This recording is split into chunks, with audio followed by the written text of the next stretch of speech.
What do you think of what happened in Boston? When we were looking for a pressure cooker and 2 teenagers, you know, and then they took over the whole city and shut it down. And to me, that looked a whole lot like martial law. Yeah. Oh, God, I can't believe. See, this is why I didn't want to give this talk, because I knew that we'd have this conversation. And now it's on the record. All right. Let me take a step back. And we have to deal with it. Let me take a step back and a deep breath, because this is a very painful thing to talk about.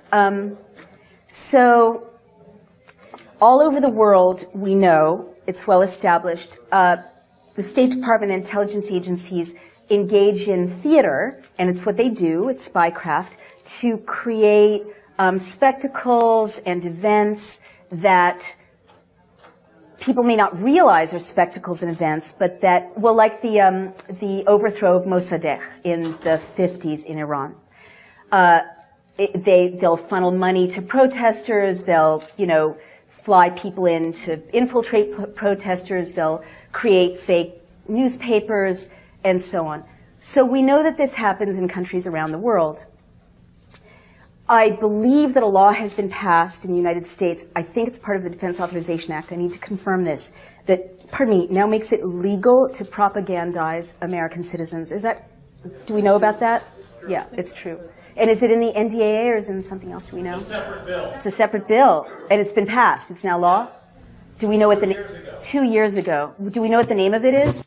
I don't remember, but I reported on it. Oh, thank you. Will you send me the link? Yeah. Thank you.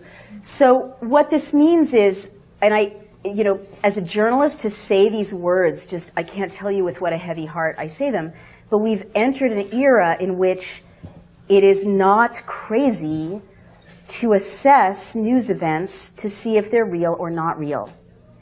And in the United States as well as overseas. And in fact, it's kind of crazy not to.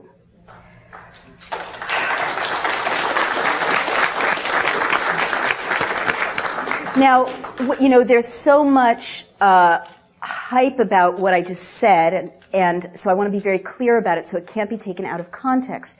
There's this kind of reflexive vilification of anyone speculating about that because they become a conspiracy theorist, right? Well, just bear with me. I've often thought about this because our intelligence agencies, I respect spies. Who are doing, before it got out of control, I believe we need intelligence. I believe we need intelligence agencies.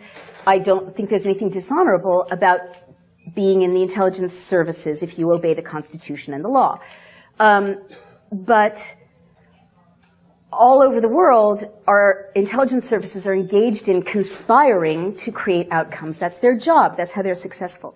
So now that it's illegal to propagandize in the United States, it doesn't surprise me that there's more and more products coming up in popular culture, more and more events in the news stream that seem to be, to my eye, to be subsidized. Let me give you some examples of that. I'm not talking about Boston right now. I'll get to that. We also talked earlier about infiltrators, right? And how they provoke violence. This is well established. So if we know that infiltrators by the police, NYPD, they've been documented, or other police forces, dress up like people they're not and provoke violence, why is it unthinkable that there might be spectacles that might drive an outcome in the news stream? Let me give you a couple of quick examples. And all I'm saying is we, unfortunately, and I have to say this to my fellow journalists as well, we've entered a time in which we need to be very skeptical about the news stream and look at it critically and ask for more verification and more inquiry. And that's just being good reporters. And it makes it like this. There's spectacle fed into the news media in China. There's spectacle fed into, like Chile. How did Pinochet, engage in his coup? He created photographs of a cache of weapons that the terrorists had, hidden. Was it real? Was it not? Most historians think it wasn't. I mean, this is not unusual, in the process of creating a closed society. So, if laws have made it legal to assassinate American citizens and legal to propagandize them, why should it be crazy or weird to think that might be for a reason, right? All right. I saw the movie Zero Dark 30, thank you very much. And I have worked on 2 presidential campaigns, so I recognize political talking points. And I wrote a piece saying, this reads like the Pentagon signed off on the script.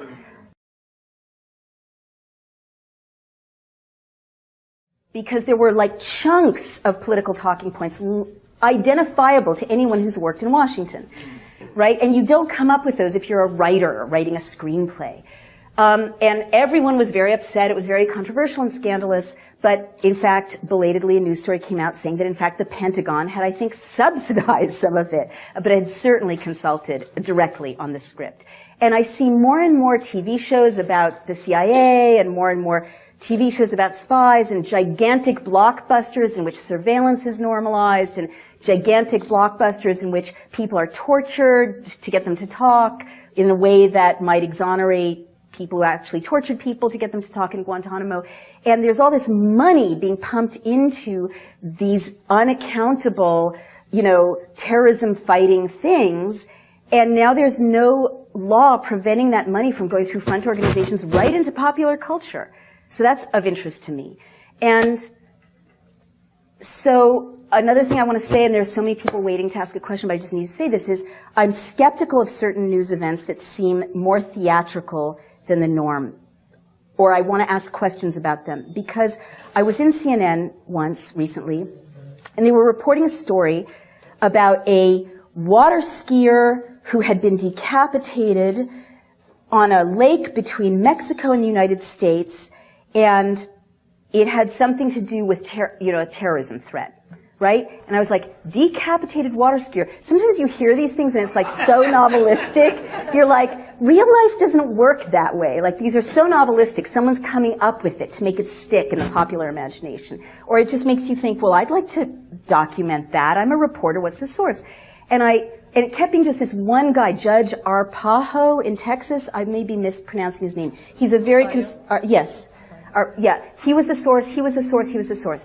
And I have this wonderful Facebook community all over the world. And I went on Facebook and I'm like, Mexican Facebook community, is there any reporting about a beheaded water skier in this lake, in this place in Mexico? And they're like, no, what are you talking about? There's nothing like that. Doesn't exist. So I turned to the CNN producer and said, do you have a second source for this story? And it was all over the news, all over the news, all over the news. And they're like, and they checked and it's like, nope, just this guy, Judge, whatever. And I'm like, well, can you find a second source? And they were blushing and embarrassed, and they looked and they confessed that they didn't have a second source, which if you know what journalism is, you're supposed to confirm it with 2 sources. So ever since that experience, CNN is running with this. No one's verifying it. Journalists aren't in a position to follow up on anything anymore because budgets are slashed and there's no investigative reporting. All this nonsense can enter the media stream for purposes that have to do with advancing agendas because no one's checking. That's all I want to say about that.